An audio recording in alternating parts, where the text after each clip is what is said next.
যে গত 15 বছর পুলিশ বাহিনী যে তাদের কর্মকাণ্ডের কারণে মানুষের কাছে শুধু তাদের ভাবমূর্তি নষ্ট হয় না, পুলিশ বাহিনী রাষ্ট্রের একটি গুরুত্বপূর্ণ বাহিনী, তাদেরকে সেই অবস্থা থেকে ফিরে আসতে হবে। পুলিশ বাহিনীকে জনগণের জনবান্ধব একটি বাহিনীতে পরিণত হবে। পুলিশ বাহিনীকে বিএনপির এবং বিরোধী দলের নেতা কর্মীদের উপর যেভাবে অতীতে আপনারা মিথ্যা মামলা দিয়ে হয়রানি করেছেন, গুম করেছেন, বিচার বহির্ভূত হত্যাকাণ্ড করেছেন, এখন সেই অবস্থা চলতে দেওয়া যাবে না। নিরপরাধ নিরীহ মানুষকে বাড়ি থেকে ধরে নিয়ে মিথ্যা মামলা দেওয়া যাবে না। মামলা বাণিজ্য চলবে না।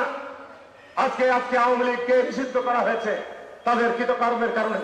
তার অর্থে নয় যে আওয়ামী লীগের নিরাপদ যাকেই পাবেন তাকেই ধরে নিয়ে এসে বলবেন আমি লীগকে ধরে নিয়ে এসেছি, এটিও করা যাবে না। সুনির্দিষ্ট মামলা দিয়ে সুনির্দিষ্ট যাদের বিরুদ্ধে অভিযোগ রয়েছে, সন্ত্রাসের অভিযোগ, মাদকের অভিযোগ, দুর্নীতির অভিযোগ, তাদেরকে ধরে নিয়ে এসে তাদের বিরুদ্ধে মামলা দিন। তাহলে আমাদের নাগরিক হিসাবে আমরা কেউ নিরাপদ থাকবো না।